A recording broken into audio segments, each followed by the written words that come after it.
Você conhece a história do homem que dominou Chicago. Desafiou a lei e construiu um império de terror e luxo. Prepare-se para entrar no mundo implacável de Al Capone, o gangster que transformou o crime organizado em um negócio milionário. Mas por trás do poder, da violência e das festas descobertas, havia algo mais, algo que acabaria o levando à ruína. Não perca a chance de descobrir os segredos por trás de sua ascensão e queda, em um dos maiores impérios de gangster da história. Em 1899, um menino nascido em Brooklyn, Nova York, mudaria para sempre a história do crime nos Estados Unidos. Seu nome era Alphonse Gabriel Capone, mas logo se tornaria conhecido apenas como Al Capone. Desde cedo ele se envolveu com pequenos crimes e ao longo dos anos se juntou à temida máfia de Chicago, onde inteligência e crueldade rapidamente o levaram ao topo. Capone não era apenas um criminoso qualquer, ele tinha visão. Ele não apenas vendia bebidas ilícitas durante a lei seca, ele organizava a venda, o transporte e a distribuição de uma maneira nunca vista antes. Ele controlava o tráfico de álcool, mas também se envolveu em jogos de azar, extorsões e assassinatos, sendo responsável por centenas de mortes.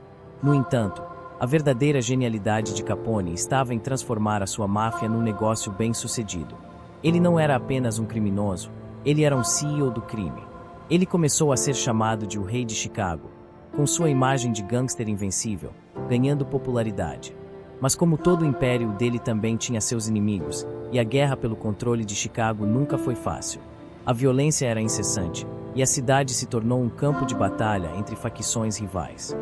Enquanto sua rivalidade com outros mafiosos crescia, a verdadeira imagem de Capone como um líder de gangster se solidificava.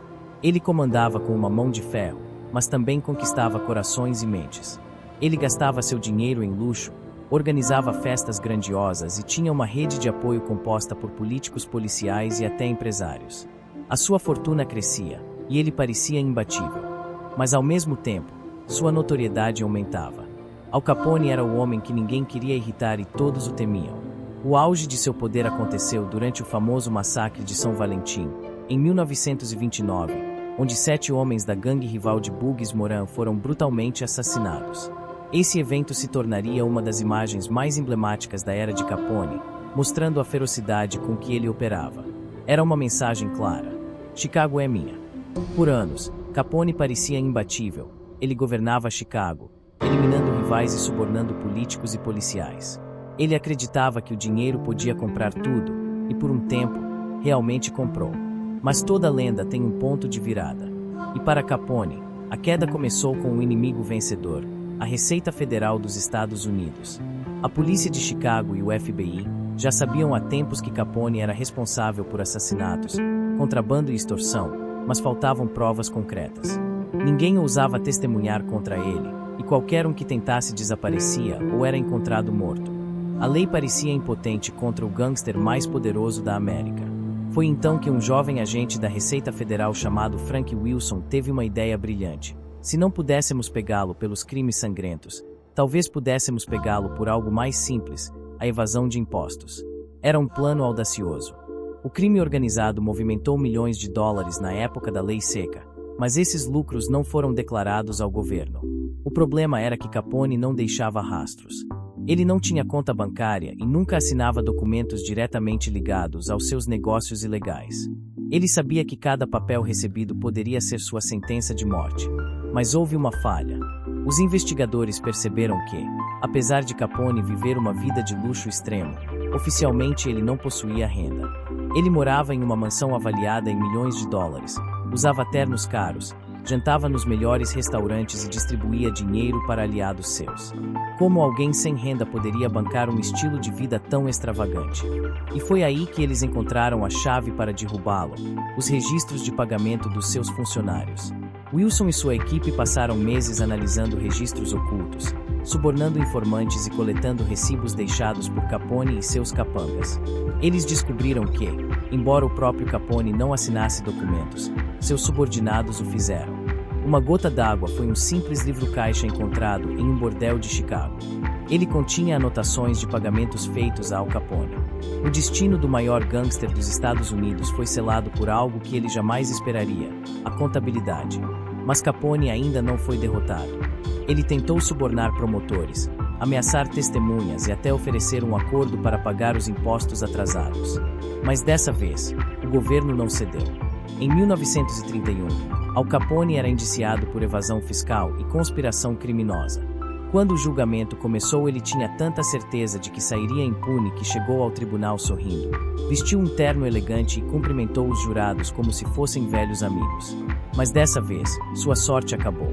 O juiz Wilkerson, desconfiado da influência de Capone, trocou os jurados no último minuto para garantir um julgamento justo. O plano de suborno de Capone foi por água abaixo. O veredicto: culpado. Capone foi condenado a 11 anos de prisão, a sentença maior já dada por evasão fiscal nos Estados Unidos na época.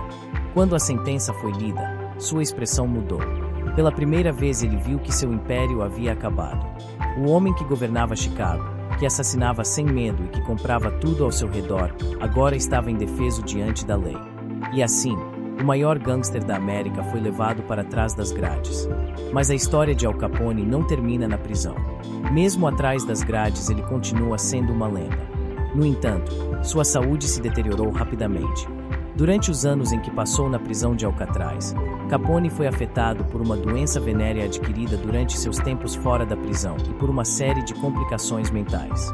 Aquele homem que um dia foi o terror de Chicago agora vivia isolado, vivendo uma existência solitária e fragilizada. Ele morreu em 1947, aos 48 anos, praticamente esquecido, após ter sido uma das figuras mais temidas e poderosas do país. Al Capone, o homem que tinha tudo e acabou sem nada. Sua história de ascensão ao poder de luxúria e violência é um lembrete de que nenhum império, por mais imbatível que aparente, é eterno. No final, o que realmente destruiu Capone não foi a violência, mas o sistema que ele acreditava poder manipular. Embora Capone tenha morrido longe dos holofotes, seu legado continua vivo. Sua história ainda inspira filmes, livros e acaloradas discussões sobre poder, corrupção e as consequências de um império construído sobre o crime. Esta é a história de Al Capone, um homem que construiu um império e pagou um alto preço por isso. Mas e você? O que você acha? Ele foi vítima do próprio jogo ou a justiça finalmente venceu? Deixe seu comentário, compartilhe e inscreva-se no canal Diário do Mundo para mais histórias que transcendem o tempo. Até a próxima!